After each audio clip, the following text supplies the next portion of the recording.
ॐ असतो मा सद्गमय तमसो मा ज्योतिर्गमय मृत्युर्माम् अमृतंगमय। ओम शांति शांति शांति। ओम गुरुभ्यो नमः। सभी को अहम ब्रह्मास्मि। आजिर पवित्र सत्संग को सभी को स्वागत करुच्चे। गतकाली आमे निर्वाण शतकम पंचम मंत्र को माध्यम करी स्वाध्याय करुथिले। पंचम मंत्रर आधार रे स्वाध्याय करुथिले। देखंतु ब्रह्म ज्ञान हम बारंबार कथा को बुझा पे चेष्टा करछे। ब्रह्म ज्ञान सर्वोच्च ज्ञान। ए ज्ञानर अग्र स्थिति को उच्च स्थिति को गले तत्व को चिन्ह पारिबे, किंबा बारंबार श्रवण मनन निरिध्यास न करी एक स्तर आसीबो, आपण निजर सत सत्ता को चिन्ह पारिबे। आउ सबुथरे टिके समय लगी थाए। आमे बे संसार को स्थूल रूप से चिन्हिचे, रंग रूप आकार आकृति स्वरूप रूप से आम संसार को चिन्हिचे। तो से जो संस्कार अच्छी मनर जो संस्कार अच्छी से संस्कार रूपक अविद्या आमको सत्य को चिन्हबारे बाधा विघ्न करुचे। किछिटा कथा आमे कहूचे, आमे मानिचे मध्य, शास्त्र भी प्रमाण आमे कहूचे आत्मा एक, आत्मारो ही पंचभूत जन्म नहीं सन्ति। आमे एक कथा को भी परखिचे, अनेक थर चर्चा ही बुझिया पे चेष्टा करचे। पंचभूत मध्य एक, आकाश जहा ए शरीर भितर अच्छी, जहा ए शरीर बाहर अच्छी, आकाश एक। जो वायु ए शरीर भितर, जो शरीर बाहर, वायु तो एक, वायु अनेक नहीं। अग्नि जल पृथ्वी तत्व पंचतत्व जहाँ ए पिंड भितर अच्छी, जहाँ ब्रह्मांड भितर अच्छी, सब एक ही। एक कथा को भी आमे मानिचे, अनेक थर चर्चा ही बुझिया पे भी चेष्टा करचे। तापरे एक स्तर आसी जाए, सूक्ष्म शरीर भी एक है। सूक्ष्म शरीर कौन? अंतःकरण, मन बुद्धि चित्त अहंकार, सूक्ष्म शरीर मध्य एक है। ये सब कथा को आम जानीचे।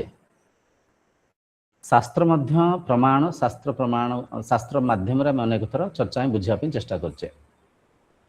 किंतु जो आमर पूर्वरे आम मन रे थिबा जो अविद्या अज्ञान, जो भौतिक ज्ञान को आम संग्रह करी मस्तिष्क रे स्मृति रूप से रखीचे, मन रूप से रखीचे, से ज्ञान आमको ये विद्या को बुझीबारे बाधा विघ्न करुचे। से अविद्या आम कहूचे ना ठीक अच्छे, मुही आत्मा, मुही आत्मा।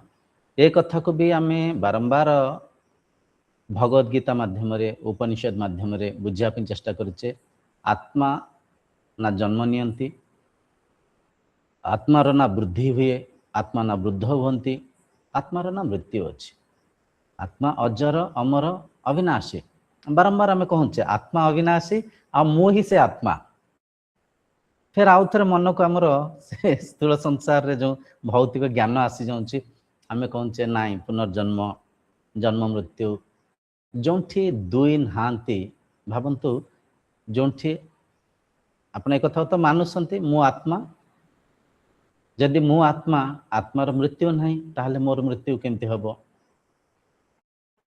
आत्मार जन्म नहीं, जार जन्म नहीं तार मृत्यु भी नहीं।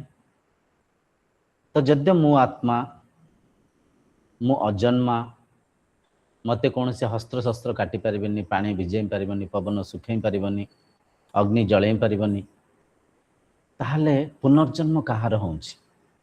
मोर तो होनी। एठी गोटे कथा स्पष्ट होउछि।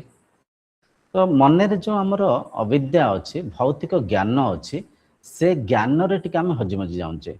से ज्ञान को आधार करी आम संसार को परखुचे। किछि कथा आम मन रे टिके तादात्मकता बसुचे, आम बुझी पारुचे, आउ किछि कथा टिके बुझी पारने। एतिके भरोसा विश्वास रखंतु, आस्था निष्ठा रखंतु, समय आसबो ए कथा को बुझी पारबे, धरि पारबे। किंतु टिके समय लागिबो। एते शीघ्र बुझी गले, एक ए तत्व को बुझी गले मुक्ति। मुक्ति माने कौन? ए सत्य को चिन्ह गले मु आत्मा, मु आत्मा मनर स्तर रे स्पष्ट हो गले। अनुभवर स्तर रे भी आपण मनर तुरीय स्थिति को पलैले बुझीगले तो मुक्त हिंगले मुक्त हिंगले आ मन प्रश्न उठबनी आप उत्तर देवे बुझेबे अन्य को बुझीपार तो टिके समय लगे आम धैर्य सहित सब कथा को परखा चेष्टा करवा सबुर मूल को धरिबा तत्व को स्थूल रु सूक्ष्म आड़ को जीवा देहरु देही आड़ को जीवा शरीर रु आत्मा को चिन्हवा मूल पदार्थ को चिन्हवा आमे जहाँ भी तत्वशास्त्र को पढ़ुचे भगवद गीता उपनिषद ब्रह्मसूत्र किंबा भागवतम कहतु ये सब शास्त्र बंधनर माध्यम नुहे मुक्तिर माध्यम ये शास्त्र जड़े साधक को मुक्ति प्रदान करे मोक्ष प्रदान करे निर्वाण प्रदान करे बांधेनी तो तेणुक ठीक अच्छे धैर्य सहित आम शुणा समय आसब आम निजर आत्मतत्व को चिन्ह पारिबा आसतु आज आउ थे से निर्वाण शतकम पंचम मंत्र को उच्चारण करवा से मंत्रर गभीर अर्थ को माध्यम करी आम स्वाध्याय करवा तापर किछ समय आम प्रश्नोत्तर कार्यक्रम करवा मंत्र एपरिक अच्छी न मृत्यु न शंखा न मे जाति भेदा पिता नैव मे नैव माता न जन्म न बंधु न मित्र गुरुर्नैव शिष्यं चिदानन्दरूपं शिवोऽहं शिवोऽहं शिवोऽहं शिवोऽहं शिवोऽहं शिवोऽहं चिदानन्दरूपं शिवोऽहं शिवोऽहं शिवोऽहं शिवोऽहं न मृत्यु न शंका न मे जाति भेदा पिता नैव मे नैव माता न जन्म न बंधु न मित्रो गुरुर्नैव शिष्यं चिदानंद रूपम शिवोऽहं शिवोऽहं चिदानंद रूपम शिवोऽहं शिवोऽहं। आदिगुरु भगवान शंकराचार्य हम समस्त को निजर तत्व को चिन्हबारे ये मंत्र माध्यम साहाय्य करछंती। ना मृत्यु ना शंका मोर मृत्यु हुएनी मोर मृत्यु हबनी मृत्यु हबनी एपरिका मो मन में कौन सी संदेह मध्य नहीं मु स्पष्ट जेतरे जने साधक निजर आत्मतत्व को चिन्ह दिखाती निजर सत्सत्ता को चिन्ह दियंती से स्तर रे तांको मन में जो शंका थाए संदेह थाए से संदेह मिटी जाए थाए मन में स्पष्टता आसी जाए थाए मु अविनाशी मु अजन्मा मो आत्मा मो आधार रे संसार परिचालन होची मो आधार रे मो माध्यम रे मनन चिंतन करुची मो आधार रे सूक्ष्म शरीर स्थूल शरीर इंद्रिय ये संसार जीवित अछंती मो आधार संसार बिना मो अच्छी किंतु मो बिनु संसार अस्तित्व नहीं बुझिपारछंती। तो ना मृत्यु ना शंका मोर ना मृत्यु हुए ना मृत्यु प्रति मोर कौन मन रे भय अच्छी ना संदेह अच्छी ना मे जाति भेदा मोर कौन सी जाति भेद मध्य नहीं।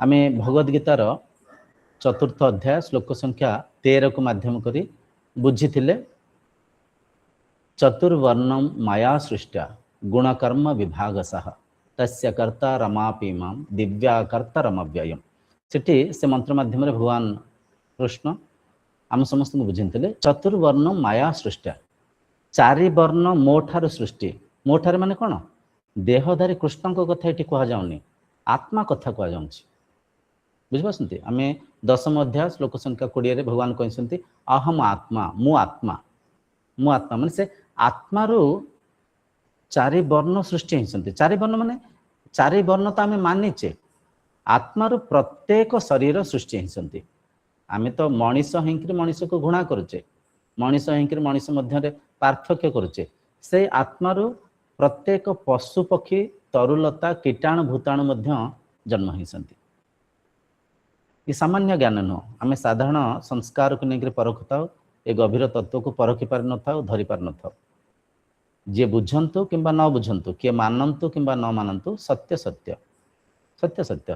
तो जो गुण रे कर्म रे जने शरीर को चिन्हिया आमे वर्ण व्यवस्थार निर्माण करेचे आमको भाविनियंतु आमको किसी काठ काम करार अच्छी କାଠ କାମ କରିବାର ସେ କାମ କରୁଥିବା କିଛି ଲୋକଙ୍କ ଚିହ୍ନିବାର ଆବଶ୍ୟକ ଅଛି, ସେ ଲୋକଙ୍କ କିଛି ଶବ୍ଦକୁ ଆଧାର ନେଇକି ତାଙ୍କୁ ବ୍ୟାଖ୍ୟା କରିବାର ଆବଶ୍ୟକ ଅଛି। ଆମେ କହୁଛେ ବଢ଼େଇ ଘରକୁ ଯିବା, ଯେମିତି ଆମେ ଡକ୍ଟର, पुलिस अफिसर, इंजीनियर एसब कौन प्रोफेशन, गोटे कार्य को चिन्हवाई आम देवा नाम शब्द।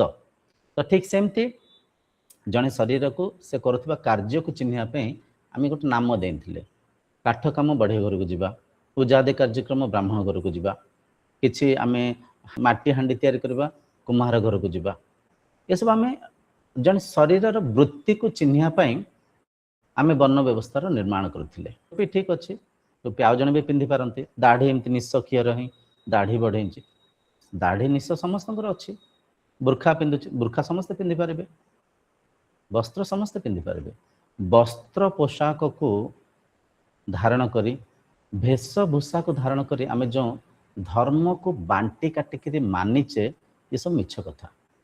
ये सब एक विधि, उपासनार विधि।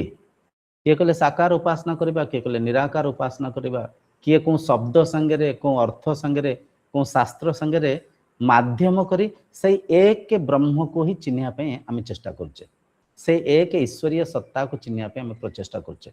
दुई नहांती, समस्ते कौन था, जड़े मुस्लिम भाई को पचारे आज्ञा भगवान किए, से भगवान निराकार भगवान अल्लाह, अल्लाह माने गोटे शब्दर सहारा नेले। हिंदू भाई को पचारे भगवान किए, भगवान कृष्ण, कृष्ण से तत्वर एक ना देले। किए कहले जीशु, किए कहले गुरु ग्रंथ साहेब, एक शब्दर सहारा नेले, किंतु तत्व जी अल्लाह से जीजेस से कृष्ण से गुरु ग्रंथ साहेब तत्व, किंतु से तत्व को निराकार को जेहेतु निराकार रे आमे व्याख्या करि परिबानी, निराकार को साकार शब्द माध्यम रे, अक्षर माध्यम रे, किछि रूप माध्यम रे आमे चिन्हि थाउ। तेणुकरी एठी अविद्या रे अनेक लोक धर्म धर्म को माध्यम करी मनुष्य समाज को काटी बांटिकी पातर अंतर करुता। ये सब अज्ञान छड़ा किछि न। जे पर्यंत जड़े मनुष्य सृष्टि को भल पाई नाहांती, से स्रष्टा पाखे केबे पहुँची पारे। एटा लॉ ऑफ द नेचर, प्रकृतिर नियम। सर्वप्रथम आपन को सृष्टि को भल पाइबा पड़िबो, समदृष्टि समस्त को देखा पड़िबो, तेबे जाकर मन रे शांतता आसीबो, स्थिरता आसीबो, मन साधना रे नागिबो, मन रे चंचलता व्याकुलता अस्थिरता शांत हबो, मन अंतर्मुखी हबो, से चैतन्य सत्ता पाखे पहुँची पारे। तो जेपर्यंत जाति धर्म को आमे त्याग करने, आध्यात्मिकतार सटीक उद्देश्य पूर्ति हो पारनी। मन मध्य आप देखिथे भाविनियंत जड़े निजक श्रेष्ठ भाविसंती, श्रेष्ठ भाविसंती जड़े श्रेष्ठ जाति, सी जिते तांको किसी नीच जाति को देखिए सीटी मन एक घृणा भाव धारण करेंगे, अजाणत मन एक वृत्ति जागृत हम, मन संशय कर। अच्छा तांको ठारू जदि किए उच्च जाति को देखिए सीठी मध्य मन रे ईर्षा आसीबो, सीठी भी मन रे व्याकुलता आसीबो, मन रे एक दुख जागृत हम। ना उच्च को जाकर लाभान्वित हो पार्टी, ना तल को देखिक सही पार्टी। तो देखो मन केमती कलबल हो छटपट हो जाति धर्म को बांटी काटिक। तो ए कथा को आम समस्ते निहायत बुझा दरकार। प्रत्येक मनुष्य से ब्रह्म ही, से आत्मा ही, से ईश्वरीय सत्ता ही। जिते साधक तुरीय स्थिति को जाई यही दर्शन करते सबकि मोही, मो छड़ा किसी भी किंचित ना। जहाँ को देखुची सी स्त्री शरीर हूँ, पुरुष शरीर हूँ, शिशु वृद्ध हूँ, पशु पक्षी हूँ, समस्ते मोही। ये दर्शन करते, ये दर्शन करवा जाए प्रथम मानिया को पड़ो समस्ते एक, मनुष्य समाज एक। बुझिपारछन्ति, समस्ते व्याख्या करुता से ईश्वर ठारू ए सृष्टि रचना होती अनुजाई बुझौता, शास्त्र अनुजाई से मानि था बुझौता। जदि से ईश्वर ठारू ए सृष्टि निर्माण होती सृष्टि रे भिन्नता कौटी आसला, जाति भेद कौटी आसला, धर्म को कौटी आम केमती बांटिले। ईश्वर तो एक, से स्रष्टा ठारू संपूर्ण सृष्टि निर्माण होती जाति धर्म अलग केमती आसला। अविद्या, ये केवल अविद्या अज्ञान। तो ये कह नमे मृत्यु संख्या नमे जाति भेदा, पिता नाइव मे नाइव माता न धर्म न जन्मा, पिता नाइव मे नाइव माता न जन्मा।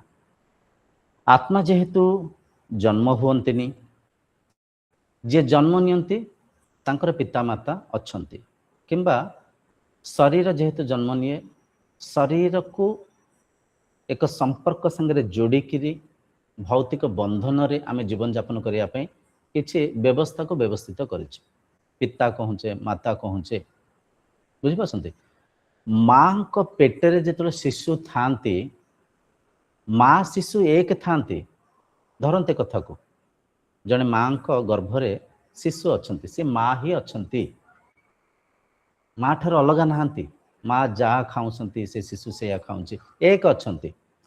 जेतले जन्म नेले शरीर रु शरीर अलग हला सेठी शरीर को चिन्हिया पे आमे नाम देले भिन्न रूप रे देखिले मानिले किंतु इठी जदि आमे ओलटा परखिबा जन्म को ओलटा जन्म को जदि परखिबा आमे अनेक थरे ये चैनल रे कथा हिकरि माने चर्चा हिकरि बुझी सारचे अन्न ही शरीर रूप रे जन्म नउछि। खाद्य जहाँ आम खाऊे खाद्य रस रे परिवर्तन होचे रस रक्त रे रक्त मांस रे मांस चर्बी जो मेध कहचे चर्बी फिर हाड़े हाड़ मज्जरे मज्ज अंडाणु शुक्राणु रे परिवर्तन होचे। तो अंडाणु शुक्राणु सही अन्न ही अन्न माने कौन प्रकृति आम जहाँ भी फलमूल खाऊे पनीपरिया खाऊे शाग खाद्य शस्य जहाँ भी खाऊे सब प्रकृति से प्रकृति अन्न रूपक औषध निर्माण होइछि से अन्न को खाई से अन्न रु ही एक भ्रूण निर्माण होछि बुझिपारछन्ति। देखंतु संसार रे एकता को देखंतु किंतु आमे शरीर को जेहेतु व्यवहारिक रूप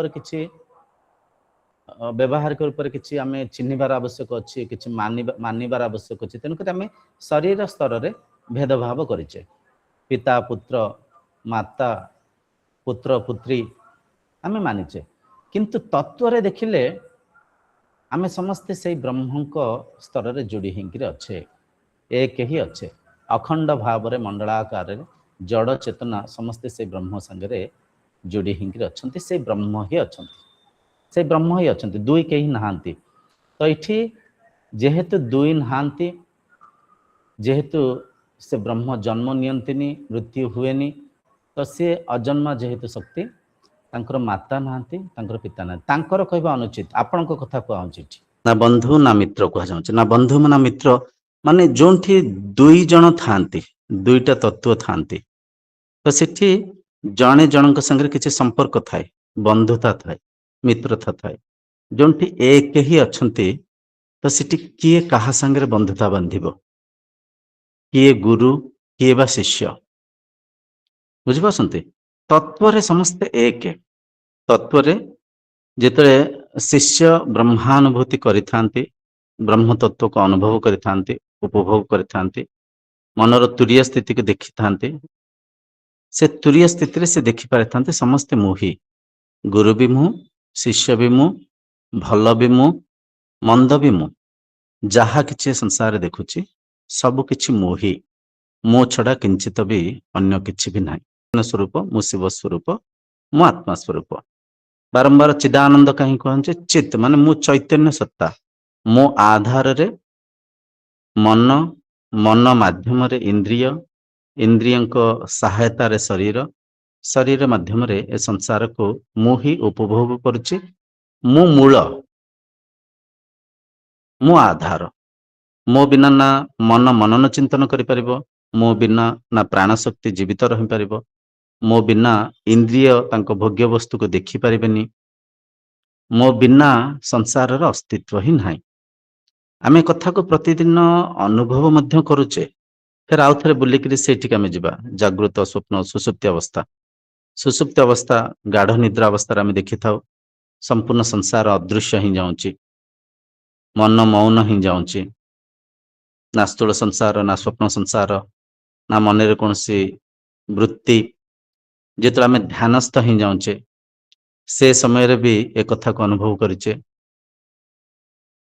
मन निरुद्ध हो जाऊँच निरुद्ध अवस्था को माने कौन मन ही माया जोंठे मन अच्छी मन रे किछि वृत्ति अच्छी से वृत्ति को आमे देखुचे मु द्रष्टा मु साक्षी मु आत्मा आत्मा रूपक मु ମନରେ ଯେତେବେଳେ ବୃତ୍ତି ଜାଗୃତ ହେଉଛି ସେ ବୃତ୍ତିକୁ ମୁଁ ଏକ ଦୃଶ୍ୟ ରୂପରେ ଦେଖୁଛି। ଆଉ ଟିକେ ଯଦି ଆମେ ସ୍ଥୂଳ ଆଡକୁ ଯିବା, ଯେତେବେଳେ ମନରେ କିଛି ରୂପ ରଙ୍ଗକୁ ଚକ୍ଷୁ ମାଧ୍ୟମରେ ଦେଖୁଛି, ଶବ୍ଦ ଭାଷାକୁ କର୍ଣ୍ଣେନ୍ଦ୍ରିୟ ମାଧ୍ୟମରେ ଶୁଣୁଛି, କିଛି ସ୍ପର୍ଶକୁ ଶରୀର ମାଧ୍ୟମରେ ନଉଛି, ତ ସେ ସ୍ଥୂଳ ସଂସାରକୁ ମୋ ଭିତରେ ମୁଁ ହିଁ ଉପଭୋଗ କରୁଛି। ମୁଁ ଭାବୁଛି କିଛି ଅଛି, କିଛି ହଉଛି, କିନ୍ତୁ ଯୋଉ ମୁହୂର୍ତ୍ତରେ ମୁଁ ମୋ ସାଙ୍ଗରେ ସମାହିତ ହେଇକି ରହୁଛି, ଜ୍ଞାନର ଅଭାବରୁ ମୁଁ ନିଜକୁ ପରଖି ପାରୁନି। ସୁଷୁପ୍ତି ଅବସ୍ଥାରେ ମୁଁ ଭାବୁଛି କିଛି ନାହିଁ, କିଛି ନାହିଁ। କୋଉଥିପାଇଁ ଲାଗୁଛି? ଏଇଥିପାଇଁ ଲାଗୁଛି କିଛି ଦୃଶ୍ୟ ନାହିଁ। ଦ୍ରଷ୍ଟା ଅଛନ୍ତି, ସ୍ରଷ୍ଟା ଅଛନ୍ତି, କିନ୍ତୁ ସେ ଦ୍ରଷ୍ଟାଙ୍କ ସାଙ୍ଗରେ କୌଣସି ଦୃଶ୍ୟ ଯୋଡି ହେଇନି, ମନ ଯୋଡି ହେଇନି। ସମାଧି ଅବସ୍ଥା କିମ୍ବା ସୁଷୁପ୍ତି ଅବସ୍ଥା, ସେ ଅବସ୍ଥାରେ ବି ଏଇ କଥା ହଉଛି, ମନ ମୌନ ହିଁ ଯାଉଛି। ଭାବି ନିଅନ୍ତୁ ଏକ ପିକ୍ଚର ସ୍କ୍ରିନ୍ ଅଛି, ପରଦା। ପରଦାରେ ଯେତେବେଳେ କିଛି ସିନେମା, ଆମେ ସିନେମା ହଲରେ ଯିଏ ବି ମା ମାନେ ବାବା ମାନେ ଦେଖିଥିବେ, ସିନେମା ହଲରେ ଗୋଟେ ବଡ ପରଦା ଥାଏ। ସେ ପରଦା ଉପରେ ଯେତେବେଳେ କିଛି ପିକ୍ଚର ପ୍ରୋଜେକ୍ସନ ହଉଛି, କିଛି ଦୃଶ୍ୟ, କିଛି ଆମେ ଦେଖିଥାଉ ପରଦା ଧିରେ କିଛି ଆପଣ ଯେ ଦେଖିଥିବେ, କୋଉଠି ନିଆଁ ଲାଗିଗଲା, କୋଉଠି ସମୁଦ୍ର, କୋଉଠି ଆମେ ଆକ୍ସିଡେଣ୍ଟ, କୋଉଠି ଫାଇଟିଂ ସିନ୍ ଦେଖିଥାଉ। ନିଆଁ ଲାଗିଛି, ସେ ପରଦା ପୋଡି ହଉନି, ପରଦା ପୋଡି ଯାଉନି, ସେ କେବଳ ପ୍ରୋଜେକ୍ଟରରେ ପ୍ରୋଜେକ୍ସନ ହଉଛି, କେବଳ ଲାଇଟ, ଆଲୋକ, କେବଳ ଆଲୋକ ପ୍ରୋଜେକ୍ସନରେ ଆମକୁ ପ୍ରୋଜେକ୍ଟ କରିକି ଦେଖାଯାଉଛି, ପ୍ରି ସୁଟେଡ ଭିଡିଓ ଆମକୁ ଦେଖାଯାଉଛି।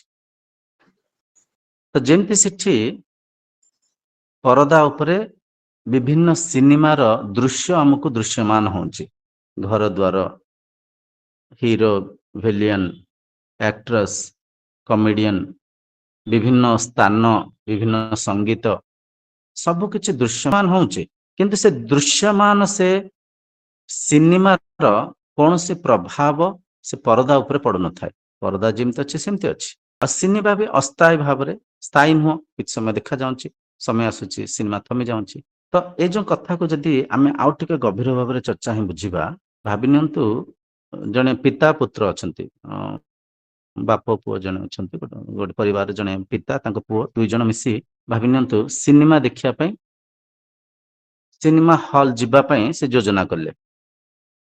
ଆଜି ଭାବି ନିଅନ୍ତୁ ତାଙ୍କ ପିତା କହିଲେ ପୁତ୍ରକୁ, ବାବା କାଲି ଆମେ ଯିବା ଗୋଟେ ସିନେମା ଦେଖିବା ପାଇଁ ଯିବା, କାଲି ମହାଭାରତ ଗୋଟେ ସିନେମା ଆସିଛି, ସେ ସିନେମା ଦେଖିବା ପାଇଁ ଆମେ ଯିବା, କାଲି ସକାଳେ ଯିବା, ଏ ଅମକ ହଲକୁ ଦେଖିବା ପାଇଁ ଯିବା, ଯାହାବି ଗୋଟେ ହଲର ନାଁ ଭାବି ନିଅନ୍ତୁ, ସେ ହଲକୁ ଦେଖିବା ପାଇଁ ଯିବା। ତ ପୁଅ ପ୍ରଥମ ଥର ପାଇଁ ଯାଉଛନ୍ତି ସିନେମା ଦେଖିବା ପାଇଁ। ପୁଅ ବାପାଙ୍କୁ ପଚାରିଲେ, ବାପା ସିନେମା ହଲ୍ କେମିତିଆ ଥିବ, କଣ ସବୁ ତା ଭିତରେ ଦେଖାଯାଏ, କଣ ସବୁ ତା ଭିତରେ ଆକାର ଆକୃତି ଥିବ? ତ ବାପା ତାଙ୍କୁ ବୁଝାଉଛନ୍ତି, ଦେଖ ପୁଅ, ସିନେମା ହଲରେ ଗୋଟେ ବଡ ପରଦା ଥାଏ, ସେ ପରଦା ଉପରେ ପଛଆଡେ ଗୋଟେ ପ୍ରୋଜେକ୍ଟର ଲାଗିଥାଏ, ପ୍ରୋଜେକ୍ଟରରୁ ସିନେମା ପ୍ରୋଜେକ୍ସନ ହୁଏ, ସେ ପ୍ରୋଜେକ୍ସନ ସିନେମା ଭିତରେ ସବୁ କିଛି ଦେଖାଯାଏ। ଆଉ ସେ ସିନେମା ପ୍ରି ସୁଟେଡ, କୋଉଠି ଏସବୁ ଜିନିଷ ସୁଟିଂ କରାଯାଏ କ୍ୟାମେରା ମାଧ୍ୟମରେ। ସେଇ ମେମୋରି କାର୍ଡକୁ ଆଣିକିରି, ଆଗରୁ ରିଲ୍ ଥିଲା, ଏବେ କଣ କିଛି ମେମୋରି କାର୍ଡ ଆଣୁଛନ୍ତି, ତା ଦେହରେ କନେକ୍ଟେଡ କରିକିରି ପ୍ରୋଜେକ୍ସନ କରୁଛନ୍ତି। ସେଠି ଏମିତି ସିଟ୍ ଥାଏ ବସିବା ପାଇଁ, ଅନେକ ଲୋକ ବସିଥାନ୍ତି, ଆଉ କବାଟ ଥାଏ, ଗୋଟେ ଘର ଥାଏ, ସେ ଘର ଭିତରେ ହଲ୍ ଥାଏ, ହଲ୍ ଭିତରେ ଆମେ ବସିକିରି ସିନେମାକୁ ଦେଖିବା। ଏମିତି ଭାବି ନିଅନ୍ତୁ ପିତା ପୁଅଙ୍କୁ ବର୍ଣ୍ଣନା କରି ସିନେମା ହଲ୍ କଥା, ସିନେମା କଥା କହିଲେ। କହିଲା ପରେ ଭାବି ନିଅନ୍ତୁ ତା ପରଦିନ ସେ ଟିକେ ଡେରିରେ ସିନେମା ହଲରେ ପହଞ୍ଚିଲେ। ଡେରିରେ ଯେତେବେଳେ ପିତା ପୁତ୍ର ଦି ଜଣ ସିନେମା ହଲରେ ପହଞ୍ଚିଲେ, ସିନେମା ଆରମ୍ଭ ହେଇଯାଇଛି, ସିନେମା ଆରମ୍ଭ ହେଇଯାଇଛି। ସିନେମା ଆରମ୍ଭ ହେଲା ପରେ ଦୁଇ ଜଣ ଗଲେ, ଟିକଟ ନେଲେ, ସିନେମା ହଲରେ ପ୍ରବେଶ କଲେ, ତାଙ୍କ ସିଟ୍ ନମ୍ବର ଯାହା ବି ସେଠି ଯାଇକିରି ବସିଲେ। ବସିକିରି ଯେହେତୁ ପିତା ଜାଣିଛନ୍ତି, ଅନେକ ଥର ସିନେମା ଦେଖିଛନ୍ତି, ସିନେମା ହଲକୁ ଚିହ୍ନିଛନ୍ତି, ସବୁଆଡେ ଦେଖୁଛନ୍ତି, ସବୁ କଥା ବୁଝିପାରୁଛନ୍ତି। ପୁତ୍ର ନୂଆ ଯାଇଛନ୍ତି, ଯେହେତୁ ପୁଅ ନୂଆ ଯାଇଛନ୍ତି, ସେ ସବୁଆଡେ ଦେଖୁଛନ୍ତି, ଆଶ୍ଚର୍ଯ୍ୟଜନକ ହେଇକି ଦେଖୁଛନ୍ତି। ଅନେକ ଲୋକ ଆଗରେ ବସିଛନ୍ତି, କିଛି ଲୋକ ପଛରେ, ଡାହାଣ ପଟେ ବାଁ ପଟେ କେତେ କୁଆଡେ ଲୋକ ସବୁ ବସିଛନ୍ତି। ପଛକୁ ଦେଖୁଛନ୍ତି, ଗୋଟେ ପ୍ରୋଜେକ୍ଟରରେ କିଛି ଲାଇଟ୍ ଆସୁଛି, ଲାଇଟ୍ ଆସୁଛି। ଆଗରେ ଦେଖୁଛନ୍ତି ସିନେମା ଚାଲିଛି, ସିନେମା ଚାଲିଛି, ଭାବି ନିଅନ୍ତୁ ମହାଭାରତ ସିନେମା ଚାଲିଛି।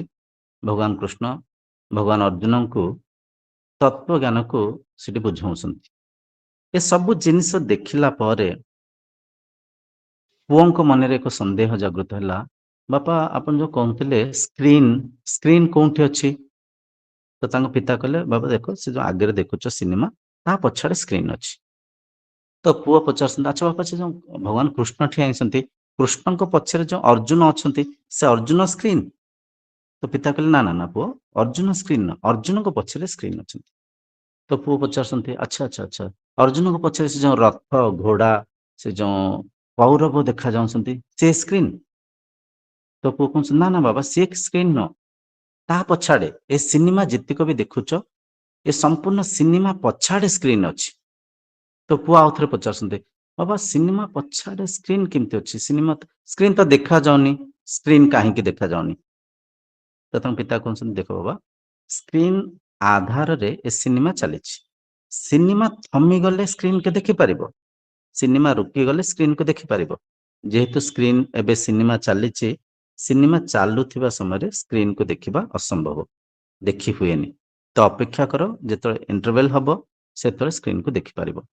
ତ କିଛି ସମୟ ଭାବି ନିଅନ୍ତୁ, ସେ ସିନେମା ଚାଲିଲା, ସିନେମାରେ ଇଣ୍ଟରଭେଲ୍ ହୁଏ, କିଛି ସମୟ ବିରତି ଥାଏ, ବାହାରେ ଯାଆନ୍ତି, କିଏ ଟଏଲେଟ୍ ହରିକା ଯାଆନ୍ତି, କିଏ ଚାହା ପାଣି, ଯାହା ଆପଣ ଦେଖିଥିବେ, ତାପରେ ସେଟା ଆଉଥରେ ସିନେମା ଷ୍ଟାର୍ଟ ହୁଏ। ତ ଯେତେବେଳେ ସିନେମା ଥମିଗଲା, ତ ତାଙ୍କ ପିତା ତାଙ୍କ ପୁଅଙ୍କୁ ଦେଖୁଛନ୍ତି, ଦେଖ ବାବା ସେ ଯୋଉ ଦେଖୁଛ ଧଳା ହେଇକିରି, ସେଇଟା ହେଲା ସ୍କ୍ରିନ୍, ସେଇଟା ହେଲା ସ୍କ୍ରିନ୍। ତେବେ ଯାଇକିରି ପୁଅ ଚିହ୍ନି ପାରିବେ, ହଁ ହଁ ଠିକ ଅଛି ବାବା ମୁଁ ଚିହ୍ନି ପାରିଲି, ଆଚ୍ଛା ଆଚ୍ଛା ଆଚ୍ଛା ଏଇଟା ସ୍କ୍ରିନ୍, ଇଏ ନୁଚିକିରି ଥିଲା। ଆ ଉପରେ ଯେହେତୁ ସିନେମା ଚାଲୁଥିଲା, ସିନେମା ଚାଲୁଥିବା ମାଧ୍ୟମରେ ସେ ସମୟରେ ସ୍କ୍ରିନ୍କୁ ଦେଖି ପାରୁନଥିଲେ, କିନ୍ତୁ ସ୍କ୍ରିନ୍ ଥିଲା, ସ୍କ୍ରିନ୍ ପଛରେ ଥିଲା, ସ୍କ୍ରିନ୍ ଥାଇକିରି ମଧ୍ୟ ମୁଁ ଦେଖି ପାରୁନଥିଲି। ତା କାରଣ ସ୍କ୍ରିନ୍ର ପ୍ରତ୍ୟେକ କଣକଣିକା ସିନେମାରେ ଘୋଡେଇ ହିଁ ଯାଇଥିଲା, ଲୁଚି ଯାଇଥିଲା। ସିନେମା ଚାଲୁଥିଲା, ସ୍କ୍ରିନ୍ ପଛଆଡେ ଲୁଚି ଯାଇଥିଲା, ତେଣୁକରି ମୁଁ ସେ ସ୍କ୍ରିନ୍କୁ ଦେଖି ପାରୁନଥିଲି। ଏଠି ସେମିତି ଆମେ ସେ ପରଦା ରୂପକ ସେ ଆତ୍ମାଙ୍କୁ, ସେ ଆଧାରକୁ ଚିହ୍ନି ପାରୁନେ। କାହିଁକି ଚିହ୍ନି ପାରୁନେ? ଯେଉଁ ସମୟରେ ଆମର ଜନ୍ମ ହେଲା, ସିନେମା ଆରମ୍ଭ ହେଇଯାଇଛି। ସିନେମା ଆରମ୍ଭ ହେଇଯାଇଛି ମାନେ କଣ? ଚକ୍ଷୁ ବହିର୍ମୁଖୀ ଅଛି, ଆଖି ଦେଖୁଛି, କାନ ଶୁଣୁଛି, ଜିଭ ରୁଚିକୁ ନେଉଛି, ଶରୀର ସ୍ପର୍ଶକୁ ନେଉଛି। ଶିଶୁ ମାତୃଗର୍ଭରୁ ଜନ୍ମ ନିଅନ୍ତି, ସେ ସମୟରେ ତାଙ୍କ ସିନେମା ଆରମ୍ଭ ହେଇଯାଇଥାଏ, ମାନେ ଭୌତିକ ସଂସାରକୁ ସେ ଦେଖୁଥାନ୍ତି। ତ ଯେମିତି ସିନେମା ଦେଖୁଥିବା ସମୟରେ ସ୍କ୍ରିନ୍କୁ ଚିହ୍ନିବା ଅସମ୍ଭବ, ଠିକ୍ ସେମିତି ଏଠି ମଧ୍ୟ ଯେତେବେଳେ ଆମେ ସାଧନାକୁ ଆଚରଣ କରିବା, ଗୁରୁଙ୍କ ସନ୍ନିଧିରେ ବସି ବାରମ୍ବାର ତାଙ୍କୁ କିଛି ପଚାରିବା, ଆମେ ଗୁରୁଙ୍କ ସନ୍ନିଧିରେ ବସିବା, ଆତ୍ମା କଣ? ଆତ୍ମା ତ ଅଛନ୍ତି, ଠିକ ଅଛି ଭିତରେ ଅଛନ୍ତି, କିନ୍ତୁ କୋଉଠି ଅଛନ୍ତି ମୁଁ ଦେଖି କାହିଁ ପାରୁନି? ମୁଁ ଦେଖିପାରୁନି, ଏଥିପାଇଁ ତାପରେ ସିନେମା ଚାଲିଛି, ମନ ମନନ କରୁଛି, ମନ ଚିନ୍ତନ କରୁଛି। ମନ ଯେତେବେଳେ ମୌନ ହେଇଯିବ, ସିନେମା ଯେତେବେଳେ ସେଠି ବ୍ରେକ୍ ଦିଆଯାଇଥିଲା, ସେଟା ଆମେ ଇଣ୍ଟରଭେଲ୍ କହୁଛେ, ଯେତେବେଳେ ଇଣ୍ଟରଭେଲ୍ ଥିଲା, ଇଣ୍ଟରମିଶନ ହେଇଥିଲା, ସେ ସମୟରେ ସିନେମା ପ୍ରୋଜେକ୍ଟର ବନ୍ଦ ହେଇଯାଇଥିଲା, କେବଳ ପରଦା ଥିଲା, ଆମେ ଦେଖିପାରୁଥିଲେ।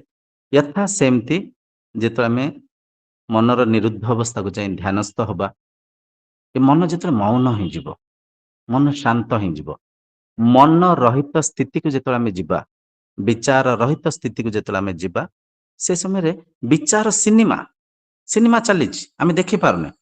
ଯେତେବେଳେ ସେ ନିର୍ଗୁଣ ସ୍ଥିତିକୁ ଆମେ ଯିବା, ସମାଧି ସ୍ଥିତିକୁ ଯିବା, ନିରାକାର ନିଜ ତତ୍ଵରେ ସମାହିତ ହେଇକି ରହିବା, ସେ ସ୍ଥିତିରେ ଆମେ ବୁଝିପାରିବା, ନାଇଁ ଠିକ ଅଛି ମୁଁ ବ୍ରହ୍ମ, ମୁଁ ଆତ୍ମା। ତ ସେ ସମୟକୁ ଯିବା ପାଇଁ ସାଧନାର ଆବଶ୍ୟକ ଅଛି, ବାରମ୍ବାର ଚିହ୍ନିବାର ଆବଶ୍ୟକ ଅଛି। ଏଠି ବାରମ୍ବାର ଆମେ ଯେତେ ଚର୍ଚ୍ଚା ହେଲେ ମଧ୍ୟ ସେ ଚର୍ଚ୍ଚାରେ କୋଉଠି ନା କୋଉଠି ଆମେ ଆତ୍ମାକୁ ଦେଖିବା ପାଇଁ ଚେଷ୍ଟା କରୁଛେ, ବସ୍ତୁ ରୂପରେ, ଆକାର ଆକୃତି ରୂପରେ, ରଙ୍ଗ ରୂପରେ, କିଛି କିଛି ମନରେ କିଛି ଆଲୋକ ରୂପରେ, କିଛି ଚମତ୍କାର ରୂପରେ, ମାନେ କିଛି ନା କିଛି ଆମେ ଦୃଶ୍ୟ ରୂପରେ ଦେଖିବା ପାଇଁ ଚେଷ୍ଟା କରୁଛେ, କିନ୍ତୁ ଏଟା ଅସମ୍ଭବ। ଦ୍ରଷ୍ଟାଙ୍କୁ ଦୃଶ୍ୟ ରୂପରେ କେମିତି ଦେଖିବେ? ନିଜକୁ ନିଜଠାରୁ ଭିନ୍ନ, ଅଲଗା କେମିତି ବା ଚିହ୍ନିବେ? କେମିତି? ଏଟା ଅସମ୍ଭବ, ପ୍ରକୃତିର ବିରୁଦ୍ଧ, ଏଟା ପ୍ରକୃତିର ନିୟମର ବିରୁଦ୍ଧ। ମୁଁ ମୁଁ ମତେ ମୋ ଠାରୁ ଭିନ୍ନ କେମିତି ଦେଖିବି? ମୁଁ ମୋ ସାଙ୍ଗରେ ରଚିଥିବା ମାୟାକୁ ଦେଖୁଛି, ମାୟା ମିଥ୍ୟା, ମୁଁ ସ୍ୱପ୍ନକୁ ଦେଖୁଛି, ଠିକ ଅଛି, ଯେମିତି ସ୍ୱପ୍ନ ସଂସାରକୁ ଆମେ ସ୍ୱପ୍ନକୁ ଦେଖୁଥାଉ, କିନ୍ତୁ ସ୍ୱପ୍ନକୁ ଦେଖୁଥିବା ଦ୍ରଷ୍ଟା ନିଜକୁ ଦେଖିପାରୁନଥାନ୍ତି। କାହିଁ ଦେଖିପାରୁନଥାନ୍ତି? ନିଜେ ଆଧାର ଆତ୍ମରୂପକୁ ମୁଁ ସ୍ୱପ୍ନ ସ୍ଥିତିରେ ମନର ବିଚାରକୁ ଦେଖୁଛି, କିନ୍ତୁ ମୁଁ ନିଜକୁ ଦେଖିପାରୁନି। କାହିଁ ଦେଖିପାରୁନି? ମୁଁ ନିଜକୁ କେମିତି ଦେଖିବି? ମୁଁ ନିଜେ ହିଁ ସିଏ। ମୋ ଆଧାର, ଯେମିତି ପରଦା ଆଧାରରେ ସିନେମା ଚାଲିଛି, ଆମେ ସିନେମାରେ ଯାହା କିଛି ପରଖୁଛେ ସବୁ ସିନେମା ହେ, ପରଦା ନୁହଁ। ତାହେଲେ ଆମେ କହିବା ପରଦା କେମିତି ଦେଖିବା? ସିନେମା ବନ୍ଦ ହେଇଗଲେ। ସେମିତି ସାଧନାରେ ଯେତେବେଳେ ଧ୍ୟାନସ୍ଥ ହେବେ, ସମାଧିସ୍ଥ ହେବେ, ବିଚାର ରହିତ ନିର୍ଗୁଣ ଅଲେଖ ଅବ୍ୟକ୍ତ ସେ ଶୁଦ୍ଧ ବ୍ରହ୍ମ ସ୍ଥିତିରେ ରହିବେ। ସେଠି ନିଜକୁ ଚିହ୍ନି ପାରିବେ ସମାଧି ମାଧ୍ୟମରେ, ସ୍ୱାଧ୍ୟାୟ ମାଧ୍ୟମରେ, ତୁରୀୟ ସ୍ଥିତିକୁ ଯାଇକିରି, କିମ୍ବା ବାରମ୍ବାର ଯେତେବେଳେ ଇଏ ସ୍ୱାଧ୍ୟାୟ କରି ସୁଷୁପ୍ତିରୁ ଯେତେବେଳେ ସକାଳେ ଜାଗୃତ ଅବସ୍ଥାକୁ ଆସିକିରି କେତେବେଳେ ମନରେ ବିବେକ ଜାଗୃତ ହେଇକିରି ବି ଚିହ୍ନି ପାରନ୍ତି। ତ ନିଜକୁ ଚିହ୍ନିବା ପାଇଁ ହେଲେ ନିଜ ସାଙ୍ଗରେ ସମାହିତ ହବାର ଆବଶ୍ୟକ ଅଛି, ଆଉ ସାଧନାର ଆବଶ୍ୟକ ଅଛି।